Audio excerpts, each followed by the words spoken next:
Salut à tous, ici Symphoral Vanier. Dans la vidéo d'aujourd'hui, nous allons parler de comment faire son choix de cours, son choix d'université pour la bourse Chevening. Je sais que présentement, il y a une grosse promotion autour du programme et tout le monde veut y postuler sans forcément savoir qu'est-ce qu'on veut aller étudier. Alors, le but de la vidéo est en quelque sorte de vraiment ramener le focus de tout le monde sur cet élément très important que vous allez d'ailleurs devoir justifier dans vos dissertations. Alors, faire le choix de vos universités, pour moi, ce qui est important à savoir lorsqu'on fait son choix, premièrement, connaître le sujet qu'on veut étudier. Qu'est-ce que vous voulez étudier? N'oubliez pas que les débouchés professionnels que vous allez avoir après votre formation seront en fonction de la formation que vous aurez suivie.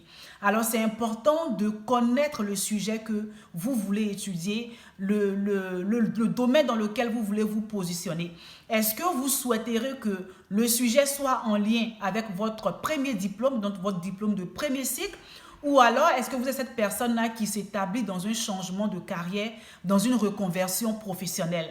Alors, j'entends ici par reconversion professionnelle des gens qui ont suivi un certain programme d'études par le passé ou bien qui ont exercé dans une certaine fonction, mais qui aujourd'hui veulent embrasser une autre fonction. Et ils veulent embrasser cette autre fonction parce que peut-être dans leur temps libre ou dans les actions communautaires qu'ils ont eu à poser à date, ils ont eu à développer une certaine expertise par rapport à ce nouveau domaine-là et ils veulent pousser loin, d'accord, leur connaissance par rapport à ce domaine-là. Et c'est la raison pour laquelle ils vont aller pour un autre master qui n'a rien à voir avec le master qu'ils ont eu, avec le diplôme qu'ils ont eu à avoir pendant leur premier cycle. Alors, ce n'est pas un problème du tout pour Chevening. Vous pouvez le faire tant que vous pouvez bien le justifier dans votre dissertation, tant que vous pouvez démontrer pourquoi est-ce que vous êtes en train de faire ce choix de programme qui n'est pas en lien avec votre diplôme de premier cycle. Donc, déjà, il faut mûrir la réflexion par rapport au sujet que vous voulez choisir. Si vous êtes la personne qui est dans une continuité du premier diplôme que vous avez, c'est carrément... c'est correct, c'est parfait. Mais après, si vous restez dans cette continuité-là, quel est le plus que vous allez avoir ou que vous cherchez à avoir en allant étudier un master? Donc ça, c'est important. Votre sujet, c'est important de savoir le sujet que vous voulez étudier. Le contenu de la formation, parce qu'il est bien de dire que je vais étudier les ressources humaines, mais qu'est-ce que je vais étudier réellement? Je veux dire, la structure d'une formation d'une université à une autre n'est pas pareille. Il y a certaines universités qui vont avoir un focus sur un certain aspect de la formation et une autre université aura un focus sur un autre aspect. Alors, qu'est-ce que vous recherchez, vous? D'accord? Et c'est là qu'il faut lire vraiment en long et en large la description du programme. Il faut lire les différents modules. Il faut lire, par exemple, quels ont été les débouchés professionnels pour les personnes qui ont déjà suivi cette formation-là. Et c'est important de voir, par exemple, la section alumni.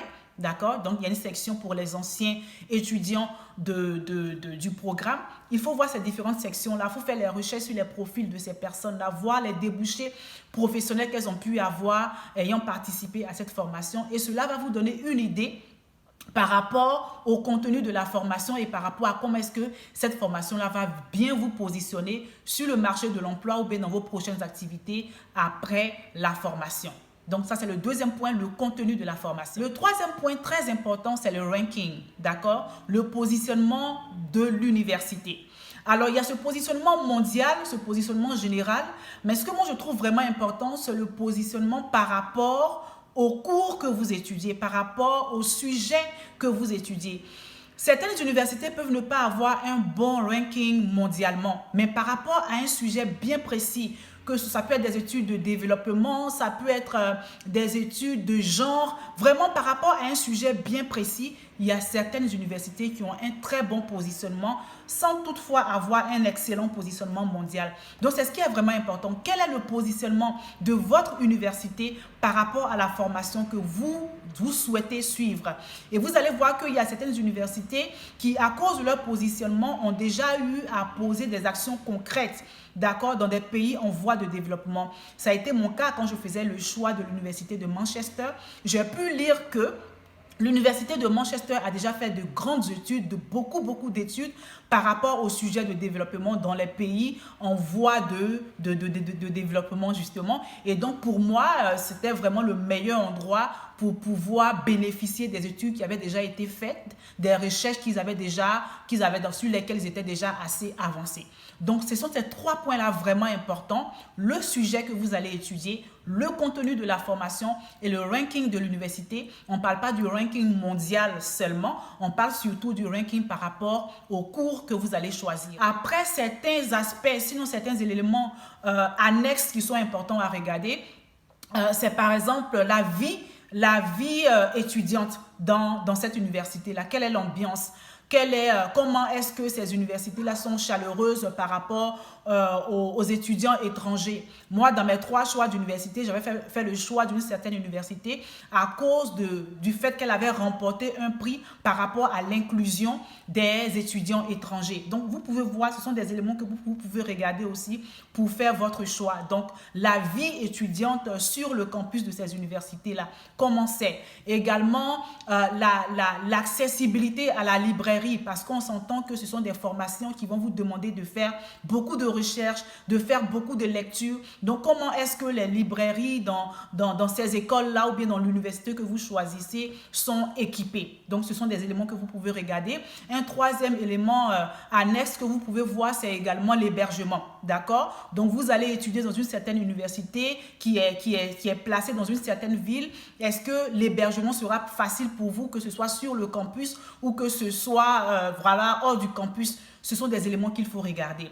J'espère que vous avez aimé cette vidéo. N'hésitez pas à la partager. N'hésitez pas à liker. N'oubliez pas, nous avons également un groupe Facebook pour accompagner les francophones dans cette aventure Chevening. Et puis voilà, on se retrouve pour la prochaine vidéo. Merci, à bientôt.